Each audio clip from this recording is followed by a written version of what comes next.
The conversation I wasn't supposed to hear destroyed my marriage and saved my life. I still remember the exact sound the floor made under my feet that night. That little creak, the kind you don't even notice until everything else goes dead quiet. If I'd stepped half a second later, or just never gone into that study, I'd probably have gone on believing I was loved. Instead, I stood there behind a half-open door in my own husband's family home and overheard him mapping out the end of our marriage before I even realized it was coming apart. That night didn't just shatter my heart. It showed me how to put it back together stronger, so nobody could ever pull the same trick again. Her name was Mira, 33 years old, and for 6 years she'd been married to this guy Daniel Cole. This is the story of that one conversation that flipped her whole world. Not so much for what was said, but for what she did once she'd heard it.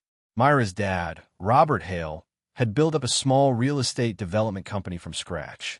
He always told her he didn't want to hand her a pile of cash. He wanted to leave her something solid, something nobody could strip away like life had taken her mom when she was just 19. He passed 3 years before the night I'm telling you about, after a long battle with his heart that caught them all off guard. The last thing he said to her, lying in that hospital bed with all those tubes taped to skin that looked like old paper, was, "Promise me you'll always know your own worth, Mira. Even when someone tries to talk you out of it." She didn't fully get it back then. She does now. After he was gone, she found out he'd set up this trust in her name. It wasn't all dumped in her lap at once.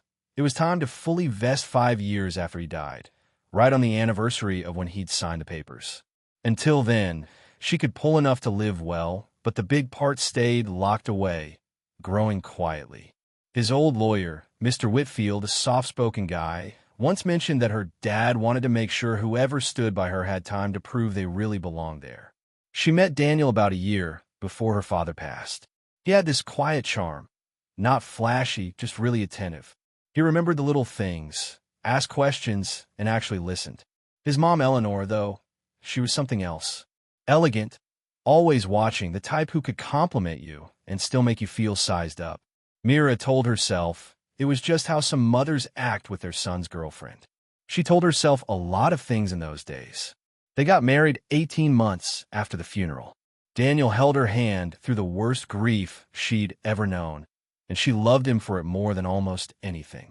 She figured grief shows you who people really are. She didn't know some folks can wear kindness like a mask for years if they need to. For the first few years, marriage felt normal in the good way. Little arguments about dishes or holidays, nothing that screamed trouble. If something fell off, it was small enough to brush aside.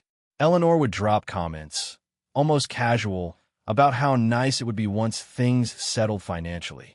Daniel would shut down talk about the trust quick, and she convinced herself it was respect, not dodging. Around year 4, those little things started stacking up in a way she couldn't ignore anymore. He started taking calls in other rooms. Always been private about work, so at first it didn't register. But then he'd flip his phone face down the second he walked in with her, like muscle memory. A couple times she saw Vanessa flash on the screen before it vanished. When she asked, he said, "Way too fast, just an old law school friend." Funny how those friends called at 10 at night. Then there were the meetings. She spotted a calendar invite on their shared tablet. Some financial attorney consult, set for a few weeks before the trust anniversary.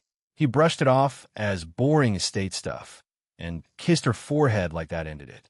For a while, she let it. There's this weird denial that feels like being a good wife, when really you're just scared of what you'll hear. One Tuesday, she came home early with a migraine and found him at the kitchen table, scribbling numbers on a legal pad, crossing stuff out fast. He slammed the notebook shut so quick the pen flew off. "Just tax stuff for Mom," he said, not quite looking at her. She picked up the pen, and for a split second before he tucked it away, she saw her name at the top of a column, with a date circled hard in red. She told herself it was nothing. She told herself that a lot that year. Eleanor was the one who let something slip without meaning to. They were at her place for Sunday dinner, and she'd had a bit more wine than usual, laughing easier. She put her hand over Myra's and said, "Just one more month, sweetheart, and everything will finally be settled the way it should be." Mira smiled and asked what she meant. Eleanor waved it off like a slip and switched to talking about her garden. But those words stuck like a splinter. The trust anniversary was coming up fast. Eleanor pushed hard for a big celebration at the family estate, calling it a milestone for everyone, a way to honor Myra's dad. Mira should have thought that was odd. Her father had never been crazy about Eleanor. But grief makes you want to see kindness everywhere, so she went along. The night of the party, the house glowed with warm lights and smelled of rosemary and roast lamb. Cousins, old business partners, the usual crowd. Mira wore that soft green dress her dad always said made her eyes pop, and for a little while, in the candlelight and laughter, she let herself feel almost at peace. Around 9, the breeze off the patio got chilly, so she went looking for her cardigan. She'd left it in Daniel's dad's old study earlier with her purse.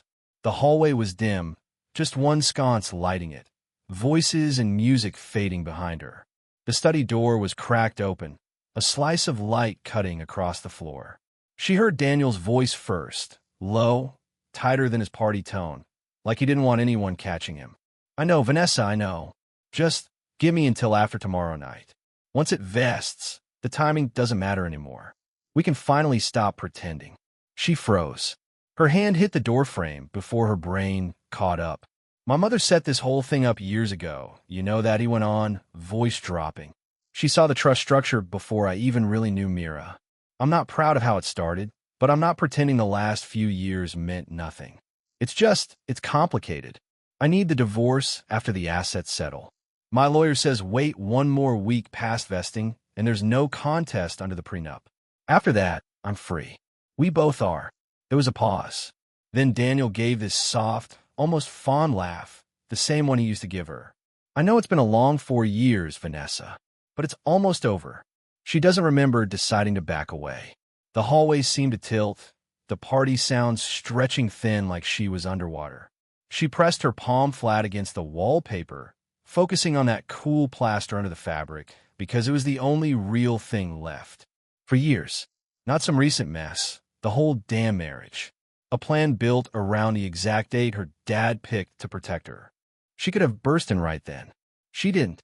Something, maybe pure instinct or her dad's voice in her head, told her that walking and crying would give them exactly what they wanted. A broken woman, easy to handle and settle before the money talk. So she turned, walked back down that hall on legs that didn't feel hers, grabbed her cardigan. It had been in her purse the whole time, and slipped back into the party with a smile she didn't know she could fake so well. The rest of the night, she watched these people she'd called family like they were behind glass. Eleanor's hand on her shoulder felt heavier now, like it had been holding up a whole stage.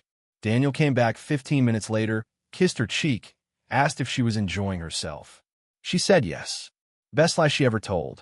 Lying in bed that night, listening to him drift off, she didn't cry. She stared at the ceiling and decided, cool as anything, she wasn't going to let them watch her fall apart. Whatever they'd built in secret over 4 years, she'd take apart the same way, quiet and exact. Next morning, she called her best friend from college, Priya Anand, now a sharp estate attorney. They met in a coffee shop far from anyone who knew them. Myra's voice shook the whole time, but Priya didn't do the usual, "I'm so sorry." She said, "Okay, tell me the exact wording on the trust. We don't have much time." Over the next 2 weeks, they worked in this careful hush Mira hopes she never has to live through again. She got all the trust papers from Mr. Whitfield. Once she explained what she suspected, he looked at her over his glasses with this unreadable expression and said, "Your father thought something like this might happen. He left something for you." He gave her a sealed envelope in her dad's handwriting. She didn't open it yet, wasn't ready. The documents changed everything. Her dad had built in this clause. Before vesting, she could redirect most of the estate into a charitable foundation in his name, and it would stay out of any spouse's reach no matter the prenup. It was buried in dry legalese, but Priya spotted it. An escape hatch, not because he knew about Daniel, but because he understood how money twists love. With Priya and Mr. Whitfield's quiet help, Mira set up the Robert Hale Foundation, scholarships, and housing support, and moved the controlling share over 3 days before vesting. What was left for her was still plenty. What was left for anyone chasing it through her? Zilch. Then came a twist she never saw coming. 5 days out, her phone rang from an unknown number. A woman, voice careful, asked to meet somewhere private. It was Vanessa. They sat in a greasy diner on the edge of town, coffees going cold. Vanessa looked tired, younger than expected. "I didn't plan to fall into this," she said, gripping her mug. "Daniel and I dated before you. Eleanor hated me because my family had nothing she wanted. When he met you, she found out about the trust fast and pitched the plan. He told me it was temporary, that he still loved me. I believed him for 4 years." Her voice cracked. "Then I found out 2 months ago he was saying the same crap to someone else." Mira sat there, smelling old coffee and eggs, feeling this strange clearness settle over her. They'd both been played. "Why tell me now?" she asked. Vanessa had recorded a call. She played it. Same betrayal, same voice. Mira didn't push her to testify that night. She just asked if Vanessa would show up the next evening when it all came apart. Vanessa said yes, sounding relieved for the first time. The vesting party went ahead the next night, just like Eleanor planned. Same house, same candles, same toast ready. Mira wore the green dress again, not for nostalgia, but to walk back in as the old her and walk out changed. Eleanor raised her glass first, all warm and polished. To Robert Hale and the family he built. Daniel squeezed Myra's hand. She let him, buying 1 more minute of his ignorance. Then Mr. Whitfield, invited quietly by Mira, stepped up and announced that 3 days earlier, most of the estate had been moved into the new Robert Hale Foundation. The silence after that was heavy. Eleanor's glass froze midair. Daniel turned to her, face twisting between confusion and realization. "Mira, what is this?" he asked low. "I think you know," she said steady. "I heard you on the phone with Vanessa 3 weeks ago in the study. Everything. The timing, the prenup, your mom's plan from before we were even serious. For years, you said." She watched the color drain from his face. Eleanor set her glass down hard, starting to speak, but Mira kept going. "And if there's any doubt," she added, "Vanessa has something to share." Vanessa stepped in right then, phone ready, and played the recording loud enough for everyone. For years of lies, in Daniel's own voice.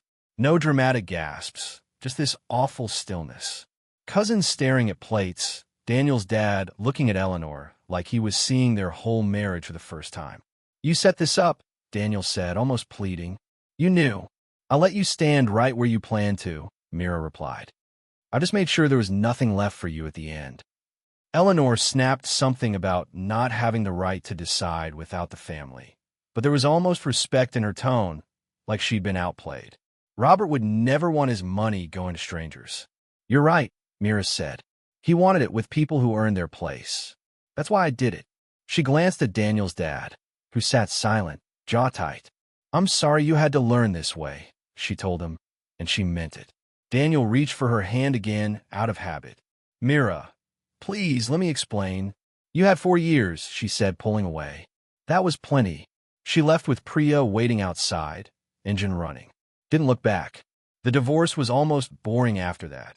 Nothing left to fight over. Daniel moved out quick. Eleanor stopped calling, which was a relief. A week later, Mira finally opened her dad's envelope. His shaky handwriting filled the pages. It basically said if she was reading it, someone had made her doubt her worth. The trust wasn't to test others, but to give her space to test herself, to see real love from the kind that sticks around for what it gets. He wanted her to know she could always build something true from what's left. That was the real inheritance. She sat on the kitchen floor and cried hard, not for Daniel, but for her dad, who reached across death to stand with her. The foundation started handing out scholarships 8 months later. Vanessa and Mira still talk now, and then 2 women who got used by the same lies.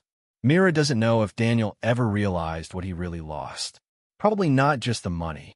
Maybe the only version of himself that ever got unconditional love, and he threw it away 4 years earlier. As for her, she learned the best revenge isn't loud or mean. It's walking away with everything that was always yours while they get nothing. And that's the story someone sent my way. One hell of a tale about quiet strength.